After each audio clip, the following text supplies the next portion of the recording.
They thought they could take everything from me, my family's farmland, my legacy, my future, all sold off by an HOA that had no right to touch it. But what they didn't know was that I had been on this land long before their HOA even existed. And when I started digging through my records, I found something even better than proof of ownership. What would you do if the very people who stole from you suddenly found themselves at your mercy?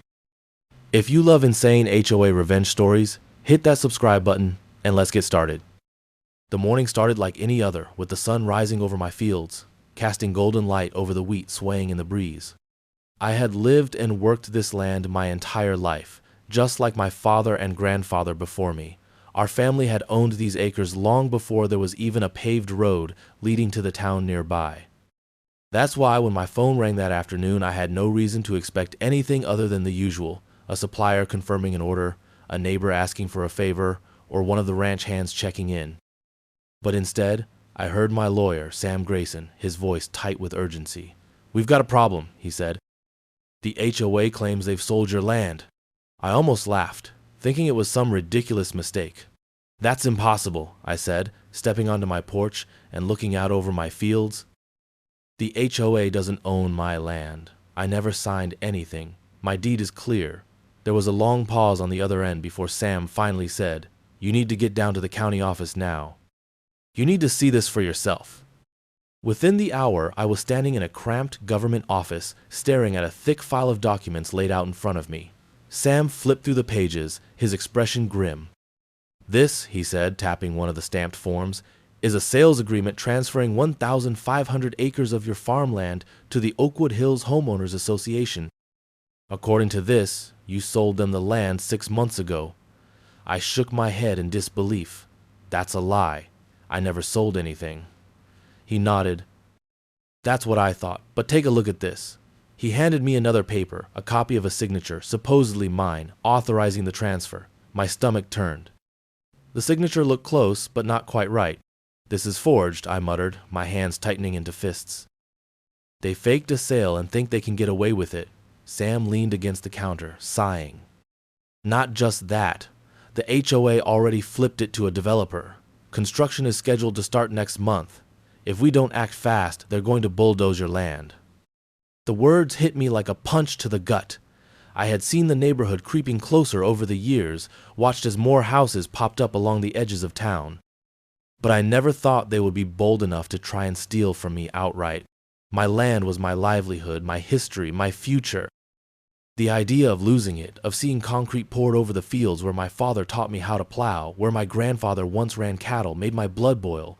"Who authorized this?" I demanded. "Who signed off on a fraudulent sale?" Sam pointed at the name on the final approval form. "Oh, President Daniel Whitmore, and the notary on the deal, his wife." My jaw clenched. Daniel Whitmore had always been a smug, power-hungry snake, the kind of guy who smiled in your face while plotting against you behind your back. I had ignored his petty HOA nonsense over the years. Letters complaining about dust from my tractors, fake noise complaints from my cattle, even a demand to maintain aesthetic consistency with their neighborhood. I never responded because it wasn't worth my time. But now he had declared war. Sam leaned in, lowering his voice. "We can take this to court. You have the original deed. That sale is fraudulent, which means we can get the entire deal overturned. But you need to be ready to fight, because they aren't going to back down easily." I nodded, already forming a plan. "I want to see every document related to this sale," I said. "Every paper they filed, every approval they forged. If they think they can steal from me, they're going to learn the hard way just how wrong they are." Back at home, I pulled out my safe and laid out the documents my father had passed down to me, the ones proving my family's ownership of this land for generations. The official deed, the zoning exemptions, the tax records, everything was in order. I called Sam and told him to start filing the paperwork. "We're stopping this before a single shovel hits my soil," I said. "They don't own an inch of this land." But as I flipped through the old documents, something caught my eye, a section in the property records I had never noticed before. It was a reference to an inheritance transfer, filed decades ago when my father took over the land from my grandfather. I traced my fingers over the details, reading carefully, and then I saw it. A notation at the bottom, barely visible in faded ink. A second land parcel. One I had never known about. Heart pounding, I pulled out the old county maps and cross-checked them against the deeds. It took me nearly an hour, but when I finally pieced it all together, I felt the first stirrings of something bigger than anger. This wasn't just about getting my land back. This was about something else, something that made the HOA's actions even more reckless. Because according to these records, my father hadn't just inherited the farmland. He had inherited an additional 300 acres that extended beyond what I had always considered our property. And that land, it overlapped with part of the Oakwood Hills neighborhood. The very neighborhood where the HOA board members lived. I sat back, stunned. They had stolen my land, but in doing so, they had overlooked something critical. They were living on land that legally belonged to me. A slow grin spread across my face. This wasn't just a legal battle anymore. This was an opportunity. I closed the folders, my mind racing. The HOA thought they had already won. They thought I would just roll over, accept a payout, or spend years in a drawn-out legal fight. But they had no idea what was coming. I picked up my phone and dialed Sam. Change of plans. I said the moment he picked up. We're not just fighting this sale. We're going to hit them with something they never saw coming. Sam hesitated. What do you mean? I stared out over my fields, imagining the look on Daniel Whitmore's face when he realized the truth. I mean, I said slowly, we're going to let them think they've won. And then, when they least expect it, we're going to take everything from them. I spent the next 2 days buried in paperwork, old maps, and every legal document my father had ever saved, combing through the fine print like a detective piecing together a crime scene. The more I looked, the more certain I became. My land wasn't just mine, it was bigger than I had ever realized. The records were all there, hidden in plain sight, stretching back over 60 years. My grandfather had bought the original 1,500 acres, but tucked away in an inheritance transfer when my father took over was an additional 300-acre plot, one that hadn't been farmed in decades. And that land? It stretched directly under parts of Oakwood Hills, the very neighborhood that had been trying to take my land. The HOA board, including that smug bastard Daniel Whitmore, had been running their little kingdom on land that still legally belonged to me. The discovery hit me like a sledgehammer. If I owned that land, it meant that dozens of houses, manicured streets, and even part of their fancy HOA clubhouse were built on my property. And the best part? The HOA had never actually filed the necessary paperwork to transfer ownership. They had simply assumed that when the development expanded, everything had been squared away legally. But it hadn't. Their lawyers had either been sloppy or cut corners, and now that mistake was about to cost them everything. I drove straight to Sam's office, my truck kicking up dust as I tore down the gravel roads into town. He barely had time to greet me before I slammed the papers down on his desk. "Look at this," I said, my pulse pounding. "Look at this damn gold mine we just found." He scanned the documents, flipping pages with the precision of someone who had spent his life in legal battles. His eyebrows furrowed. "Wait a second," he muttered, reaching for a zoning map from the county records. "If this is correct, then your property line extends beyond the northern boundary of Oakwood Hills. Jesus, Frank, do you realize what this means?" I leaned forward, gripping the desk. "I know exactly what it means. It means those HOA bastards are living on my land." Sam let out a low whistle, shaking his head. "This is a mess, a massive mess. If what you're saying is right, then legally every homeowner in that section of the neighborhood is on land that was never theirs to begin with." He paused, tapping a pen against his desk. "Which means their property deeds are invalid. Their mortgages? Based on land that was never properly transferred? If you wanted to, you could file a claim and take it all back." A slow grin spread across my face. "That's exactly what I plan to do." Sam leaned back in his chair, rubbing his temples. "Frank, you have to understand, this isn't just some simple lawsuit. You're talking about pulling the rug out from an entire community. People could lose their homes." I crossed my arms. "They had no problem trying to steal my land. They tried to erase my family's legacy, and you think I should feel bad for them?" He sighed, knowing there was no talking me out of it. "So what's the plan?" I thought about it for a moment. "We wait." Sam blinked. "Wait?" I nodded, my mind already working ahead. Right now, they think they've won. They think I'm scrambling, getting my little lawsuit together, trying to stop them from developing my land. But what happens when they find out they're the ones who built their houses on stolen property? A slow smile crept onto Sam's face. "They'll panic." Exactly, I said, and we use that panic. We let them go forward thinking they've won. Let them spend their money, sign their deals, break ground on my land. Hell, let them start construction. And then we hit them with everything at once. The next few weeks were agony. I went through the motions, pretending to be the frustrated farmer fighting a losing battle while quietly putting everything in place. I filed the necessary paperwork with the county but didn't make a big deal about it. I let the HOA keep sending their violation notices, let them believe they had me cornered. All the while, I was preparing for the moment I would drop the hammer on them. Then, one afternoon, a letter arrived in my mailbox, an official notice from the Oakwood Hills HOA. It was exactly what I had been waiting for. Final notice of land acquisition. Dear Mr. Franklin Johnson, the Oakwood Hills Homeowners Association has completed the sale of Parcel 16A to Oakwood Hills Development, LLC. As per county regulations, your claims regarding land ownership have been reviewed and deemed invalid. The development will proceed as planned. Any further disputes may be directed to the HOA Legal Counsel. Effective immediately, construction will begin on the 1st of October. Any trespassing beyond this date will result in legal action. Best regards, Daniel Whitmore, HOA President. I read it twice, then laughed so hard I had to sit down. They had just signed their own death warrant. That very night, I filed an official land ownership claim with the county, citing the inheritance clause that proved my continued ownership of the 300-acre section of Oakwood Hills. The filing triggered an automatic property review, which meant that every single homeowner in that section would soon receive a notice that their deeds were now under dispute. Their mortgages would be flagged. Their insurance policies would be questioned. Their entire neighborhood would be in limbo. I could only imagine the look on Daniel Whitmore's face when he got the same letter in his mailbox. The man had spent years using his position to bully people, playing king of his little HOA empire, thinking he was untouchable. But he had made one mistake. He came after me on my own land. The next morning, I made my way down to the county courthouse, where an emergency meeting had already been called. Apparently, the panic had started spreading fast. Homeowners were showing up at the HOA office demanding answers. Real estate agents were calling, confused about why they couldn't close on home sales.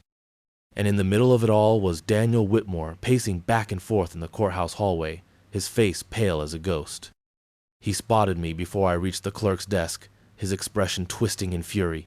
"What the hell did you do?" he snarled, storming toward me. I stopped, crossed my arms, and smirked. "You sold land that didn't belong to you, Daniel, and now you're about to lose everything." His jaw clenched. "This won't hold up in court. The HOA has power." I tilted my head. "Oh, I know. That's why I made sure the banking institutions knew about the dispute before the HOA did. You know what happens when a property's deed is flagged as invalid? Mortgages freeze. Sales collapse. Insurance policies get suspended." I leaned in. "Tell me, Daniel, what happens when a whole neighborhood suddenly becomes unsellable?" His confidence shattered in real time. You wouldn't." "I already did." I left him standing there, watching as everything he had built started crumbling around him. The real fight was only beginning, but I already knew the outcome. I wasn't just taking back my land, I was taking their homes too. And when the dust settled, there wouldn't be an HOA left to fight me. I spent the next month laying the foundation for what was about to become the most satisfying downfall I had ever orchestrated. It took patience, restraint, and a whole lot of pretending to be defeated, but I knew that every second I let them think they had won was another second I got closer to dismantling them completely. Daniel Whitmore and his HOA cronies strutted around like kings, acting as if my land was already theirs, as if I were just some stubborn old fool who didn't know when to give up. They had no idea that every smug smirk, every condescending letter, and every fake legal threat was just adding fuel to the fire I was about to set under them. The first step was keeping them overconfident. If they had the slightest suspicion that I was preparing to crush them, they'd go on the defensive, and I needed them to feel completely secure in their fraud. So I played the part of the angry but ultimately powerless farmer. I showed up at their HOA meetings, yelling about the injustice of it all, demanding answers that I knew they wouldn't give me. I let them think I was desperate, clinging to some fantasy that my land hadn't already slipped through my fingers. I watched Daniel smirk at me from across the room while his board members whispered amongst themselves, probably talking about how I'd eventually break and take whatever measly settlement they were planning to offer me once they were done burying me in legal fees. But while I was putting on a show for them, I was working in the background. I had already filed my land ownership claim with the county, but that was just the beginning. I needed more than just legal documents. I needed proof that the HOA had knowingly acted in bad faith, that they had orchestrated a fraudulent sale, and that Daniel and his board had knowingly built homes on land that wasn't legally theirs. So I started talking to people, a lot of people. First, I went to the county records office and requested every single document ever filed under Oakwood Hills. Most of it was standard development paperwork, but then I found the meeting notes. HOA board meetings had to be documented by law, and while most of the records were vague and sanitized, one particular entry caught my attention. It was from 4 years ago, when the HOA had first expanded the neighborhood. Buried deep in the transcript was a discussion about a potential zoning irregularity regarding a portion of the land. It wasn't detailed, but the board had brushed it aside, concluding that it was unlikely to cause legal issues. That was my smoking gun. They knew there was a problem with the land ownership and went forward with construction anyway. Next, I went to the residents. Not everyone in Oakwood Hills was part of the HOA cult, and I found more than a few homeowners who were sick of Daniel Whitmore and his cronies. I started with Lisa Patterson, one of the first residents to buy a home in the expanded section. She had been on the receiving end of the HOA's harassment for years, everything from fines over mailbox colors to demands that she repaint her front door because it was a shade too dark. When I told her what I had found, her face turned white. "You mean my house might not even legally be mine?" she whispered, gripping the edge of her kitchen counter. I nodded. "And it's not just you, it's a lot of homes, and the HOA knows it." That was all she needed to hear. She gave me every letter, every fine, and every shady interaction she'd had with the board. I had no doubt she'd spread the word to the other homeowners, which was exactly what I wanted. The final piece of the puzzle was the developer. The HOA had sold my land to a construction company, but I needed to know how deep the rot went. I had Sam dig into their financials, and what he found was even better than I expected. The development deal had been rushed through approvals, skipping over multiple steps that should have required land surveys, zoning confirmations, and environmental impact assessments. And the kicker? The development company had already taken out loans based on the expected value of the neighborhood expansion. That meant if my land claim held up, and I knew it would, the entire project would be in jeopardy, and the developer would be looking for someone to blame. But while I was gathering my evidence, the HOA wasn't making things easy for me. If they weren't busy threatening me with fines for imaginary infractions, they were trying to turn the community against me. Flyers started showing up in mailboxes about a disgruntled former landowner who was attempting to undermine the community. They claimed I was trying to steal homes from innocent families, that I was a disruptive force trying to devalue property values out of spite. The audacity of it almost made me laugh. Then, one morning, I woke up to find my fence torn down. It wasn't just vandalism. The entire stretch of fencing along the border between my farmland and Oakwood Hills had been ripped out overnight. And sitting right at the edge of my property in all its smug, condescending glory was a freshly planted HOA sign declaring the land as future development of Oakwood Hills. I stood there for a long time staring at that sign. Then I pulled out my phone and took a picture, sending it straight to Sam. This is the final straw. They're getting cocky. What's the plan? We let them bury themselves. The next few weeks were crucial. I documented everything. The harassment, the destruction of my property, the public statements they made about the land belonging to them. I even hired a private investigator to record a few of the more interesting conversations happening between Daniel and his board members at the local country club. I wanted them to feel completely safe in their fraud. And then, right when everything was lined up perfectly, I dropped the first bomb. The county sent out official notices to every homeowner in the disputed section, informing them that their property deeds were now in question due to an unresolved land claim. Within hours, the Oakwood Hills HOA office was flooded with phone calls from terrified residents. People who had thought they owned their homes were now staring at legal uncertainty. Property sales were halted. Mortgage lenders were flagging the neighborhood. The entire community was in panic mode. And then came the lawsuits. One by one, the homeowners who had been unknowingly duped by the HOA started lawyering up. The construction company, realizing that their investment was about to go up in smoke, turned against the HOA, accusing them of knowingly misrepresenting the land deal. The local news even picked up the story. A small-time HOA caught in a massive land fraud scandal, putting dozens of families at risk of losing their homes. Daniel Whitmore? He disappeared from public view. The other board members? They scrambled to save themselves, throwing Daniel under the bus, claiming they had no idea about the fraudulent land deal. And me? I just waited. Waited for the exact right moment to deliver the final crushing blow that would end Oakwood Hills HOA forever. The morning I filed the lawsuit, I knew the days of Oakwood Hills HOA were numbered. The case wasn't just about reclaiming my farmland anymore, it was about owning everything they thought was theirs. My attorney Sam had done his due diligence, preparing a legal tsunami that would sweep through their entire operation and leave them drowning in lawsuits, unpaid debts, and furious homeowners. With my original land claim now verified by the county, our case wasn't just strong, it was undeniable. The moment that lawsuit was stamped and entered into the system, every homeowner in the disputed area became tangled in the mess that Daniel Whitmore and his board had created. And the best part?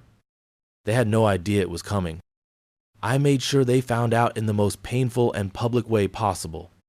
By noon, every single resident in Oakwood Hills had certified legal notices delivered to their doors, informing them that their property deeds were now under dispute. Their homes, the ones they thought they owned, were built on land that had never been legally transferred. Their mortgages, their insurance policies, their property values, all of it was now in question. The reaction was instant chaos. Residents stormed the HOA office demanding answers, but there were none. Panic spread like wildfire, homeowners frantically calling lawyers, banks, and real estate agents. People who had just signed mortgages found out they had bought houses sitting on stolen land. Sellers who were in the middle of closing deals had their transactions frozen. No one could buy, sell, or refinance a single house in the disputed area because legally it all belonged to me. And then the media caught wind of it. It started with the local paper, but once word spread that an entire HOA neighborhood was built on land they didn't own, it didn't take long for bigger news outlets to pick up the story. The headline was like something out of a nightmare for the HOA. Suburban scandal, whole neighborhood built on stolen land, homeowners face uncertain future. Suddenly, everyone wanted to talk to me. Reporters called, real estate lawyers reached out, even politicians started weighing in, because if Oakwood Hills fell, what other developments had made similar mistakes? I stayed quiet at first, letting the HOA scramble to explain itself, and scramble they did. At the next emergency HOA meeting, the board tried to control the damage.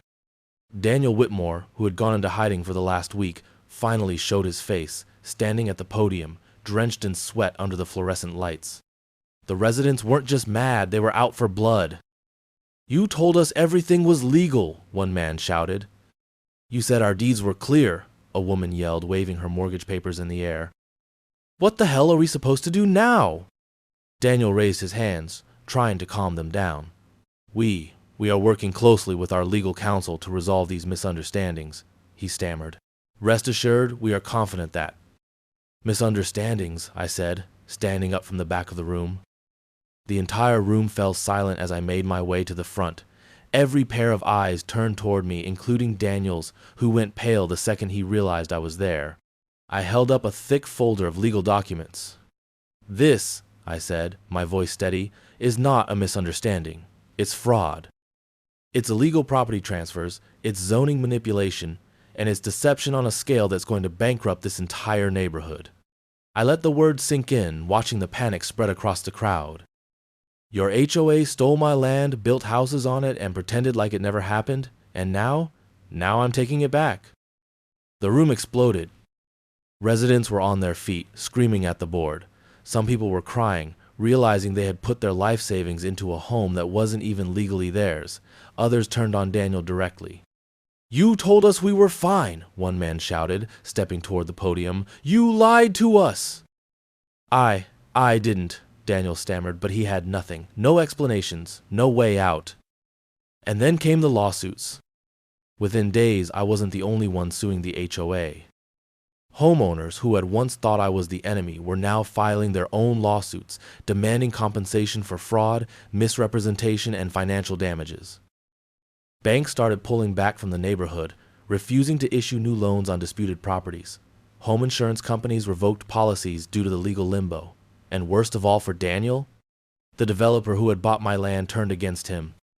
See, the construction company that had bought the fraudulent land from the HOA had no idea it was a scam. They had been promised that everything was legitimate, and now their entire project was dead in the water. Their investors were furious, their funding was frozen, and they needed someone to blame. That someone was Daniel. The developer's lawyers filed a $20 million lawsuit against the HOA for fraud and breach of contract, claiming they had been duped into purchasing land that was never legally available. That was the death blow. With multiple lawsuits now pending, the HOA's finances collapsed. Their legal defense fund, gone. Their reserve funds, drained from trying to fight me. Within weeks, they were completely bankrupt. The once powerful HOA, the same people who had harassed me for years, who had tried to erase my family's legacy, were done. And Daniel? He resigned in disgrace, but not before being personally sued by multiple homeowners who had lost everything due to his lies. But I wasn't done yet. See, owning the land meant I could do whatever I wanted with it.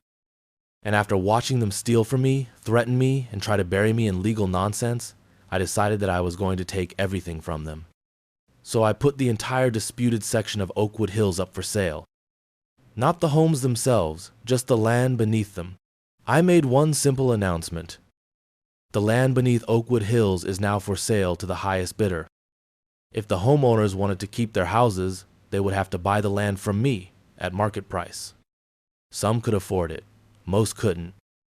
Overnight, property values tanked. Nobody wanted to buy a house on uncertain land. Mortgage lenders refused to touch them. The people who had once treated me like some dumb farmer were now begging me for mercy. I gave them none. One by one, the houses in Oakwood Hills went into foreclosure as homeowners defaulted on their mortgages. Investors swooped in and bought the land dirt cheap. And when the dust settled, Oakwood Hills no longer existed. The neighborhood was gone, the HOA was gone. And I stood on my reclaimed farmland, watching as the last of their expensive homes were bulldozed to make way for what had always been meant to be there, my family's land. I had won, and I had taken everything from them. The courtroom was silent as the judge adjusted her glasses and looked down at the stack of documents before her. I sat next to Sam, arms crossed, watching as the HOA's attorney fidgeted in his chair. Daniel Whitmore sat at the defendant's table, sweating through his suit, his hands clasped so tightly they had turned white. Around us, the room was packed with residents of Oakwood Hills, homeowners who had shown up to hear their fate, to find out whether they still legally owned their homes or if they had been living on stolen land all along. The tension was thick, the weight of every decision the HOA had made crashing down all at once. The judge cleared her throat, and when she spoke, the words sealed the fate of Oakwood Hills forever. This court finds that the Oakwood Hills Homeowners Association engaged in fraudulent property transactions, knowingly misrepresented land ownership, and participated in deceptive practices that led to the unlawful sale and development of property that legally belongs to the plaintiff, Franklin Johnson.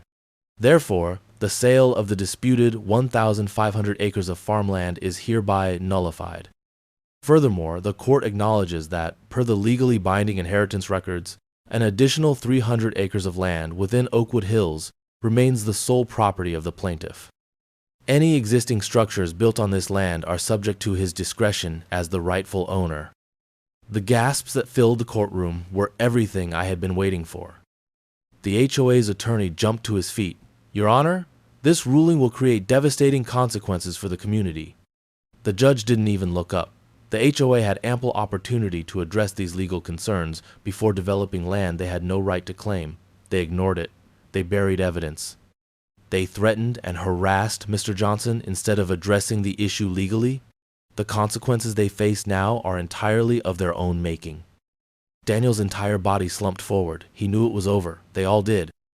The homeowners sat in stunned silence, whispering among themselves as the reality of what had just happened sank in.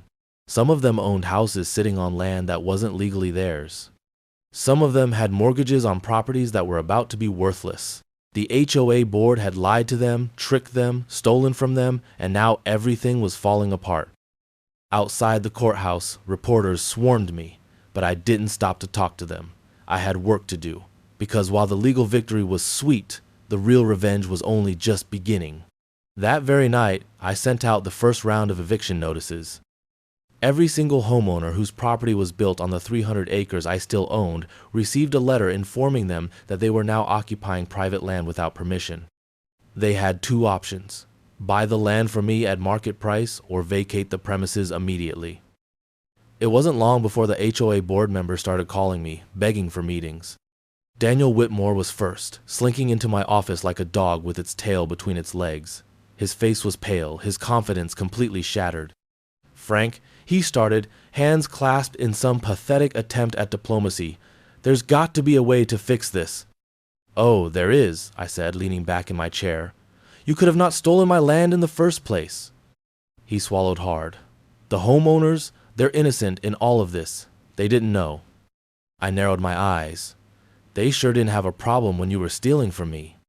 They didn't have a problem when you were fining me for dust, harassing me with fake violations, trying to erase my family's legacy. But now that it's their homes at risk, now it's suddenly unfair?" Daniel ran a hand through his hair. "Listen, I could step down from the HOA board. I could." I laughed. "Daniel, the HOA doesn't exist anymore. It's bankrupt. You have nothing left to offer me." His eyes darted around, desperate. "If you force all these people out, it's going to look bad for you. The press is already all over this." I leaned forward. "Let me tell you something, Daniel. I don't care how it looks. I care about taking back what's mine." The next day, I started selling the land beneath their houses to the highest bidder. Real estate investors, developers, even the very construction company that had originally been swindled by the HOA, they all lined up to make offers. Homeowners scrambled, trying to raise money to buy their own land, but most of them couldn't afford it. One by one, the houses started going into foreclosure. The former HOA board members were the first to fall. Daniel's home? Gone. Sold right out from under him. He tried to fight it, but he had no legal ground to stand on. I watched him pack his things and drive away from Oakwood Hills, his entire life in shambles. The other board members? Same fate. Karen Monroe, the one who used to send out fines for people leaving their garbage cans out for too long, she cried when she realized she was about to be homeless. James Porter, the HOA's treasurer, he vanished overnight, probably running from the lawsuits stacking up against him. And the residents, who had been so smug when they thought they were safe, the ones who had whispered behind my back, watching as I was harassed, fined, and nearly run off my own land, they were suddenly begging me for deals. "Mr. Johnson, please, I'll do anything. I just need more time to buy the land. My family has lived here for years. There's got to be a way we can stay." I looked them in the eyes, the same way they had looked at me when they stood by and let their HOA destroy everything I had built, and I said the same thing they used to say to me. Rules are rules. By the end of the year, Oakwood Hills was unrecognizable. The once pristine neighborhood, bulldozed. Developers put in commercial properties and storage units, things that were far more profitable than cookie-cutter homes. The people who used to brag about their exclusive community were now renting apartments in town, watching helplessly as their old neighborhood was turned into something they could never afford to move back into. And me? I stood on my land, looking over the acres that my family had worked for generations. My farm was still standing, my crops were still growing. And Oakwood Hills? It was nothing but a bad memory. Daniel Whitmore had spent years trying to erase me, to bury me in bureaucracy, to destroy my legacy. And, in the end, I erased him. The HOA had tried to steal my land. Instead, I took everything from them. The last HOA board member left Oakwood Hills in a rusted sedan with everything they owned crammed into the back seat. I watched from the edge of my property as the car sputtered down the newly repaved road, past what used to be a pristine, tightly controlled suburban utopia. Now it was a husk of its former self. The once identical beige houses now sitting abandoned, their perfectly trimmed hedges overgrown, their exclusive community nothing more than another failed development project in the middle of nowhere. The grand Oakwood Hills sign that once welcomed residents had been removed weeks ago, leaving only the metal posts, standing like broken ribs in the ground. The HOA was gone, bankrupt and buried, and I had personally made sure of it. After the lawsuits, the fines, and the sheer collapse of the HOA's finances, there was nothing left of their little kingdom. The board members had become pariahs, their names plastered across news articles and legal documents detailing the fraudulent land grab, the deception, and the financial ruin they had orchestrated. The community, once eager to follow their lead, had turned on them the moment their own wallets were affected. One by one, they were dragged into lawsuits, sued by the very people they had deceived, forced to sell their homes, their cars, their precious little HOA-approved lives just to stay afloat. It wasn't enough that they lost their positions. I made sure they lost everything. Daniel Whitmore, the king of Oakwood Hills, the man who had led the charge against me, had disappeared entirely. Some said he left town after his personal assets were liquidated to cover some of the lawsuits. Others said he was still fighting legal battles, trying to claw his way out of the millions in damages being thrown at him from homeowners, banks, and developers alike. I didn't care. He was out of my sight, out of my way, and out of power. That was all that mattered. Some homeowners had tried to negotiate with me, pleading for some way to keep their properties. They begged, offered payments, even tried to convince me that they had no part in what the HOA had done. I listened to each of them, arms crossed, as they stammered through excuses and justifications. We never wanted this. We didn't know they were stealing your land.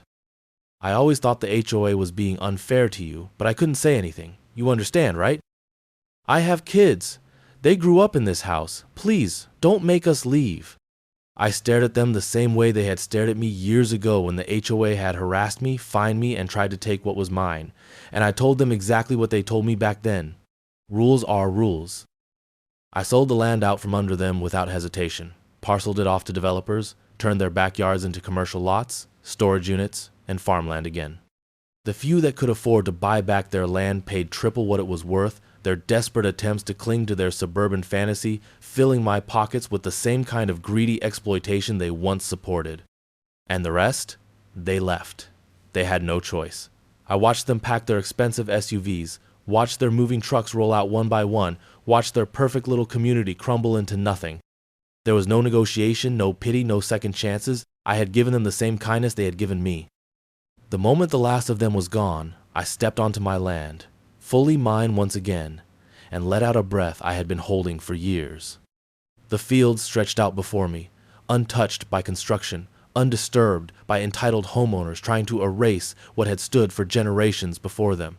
The soil was still rich, the trees still standing.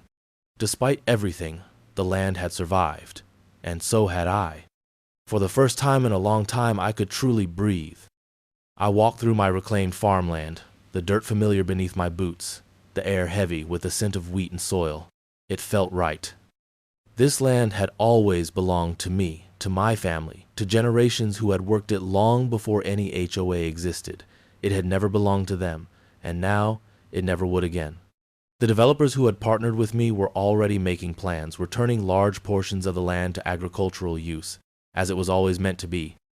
What used to be perfectly aligned rows of McMansions would soon be grazing land, fields of crops, and open space once more. The town had even approved a farmer's market on the southern end of the property, allowing locals to buy and sell produce, a permanent reminder that Oakwood Hills had failed and that I had won. The press had tried to frame me as a villain, some kind of heartless landowner who had destroyed an entire neighborhood out of spite. But the people who mattered, the ones who had seen what the HOA had done to me, they knew the truth. The HOA had dug their own grave. I had simply buried them in it. I stood on my porch that evening, watching the sun dip below the horizon, casting long shadows over the land that was mine once more. For the first time in years, there were no HOA letters in my mailbox, no fines, no threats, no entitled board members demanding I bend to their will. There was only peace. And as I took a sip of my drink, feeling the weight of total victory settle over me, I thought about everything I had learned. Patience. Power. Revenge. They had tried to take everything from me, believing they were untouchable, believing that a piece of paper and a board of self-important suburban dictators could erase generations of history. But they had underestimated one thing. This land wasn't just dirt and property lines. It was my legacy. And no one, not an HOA, not a corrupt board, not an entire neighborhood, was ever going to take it from me again.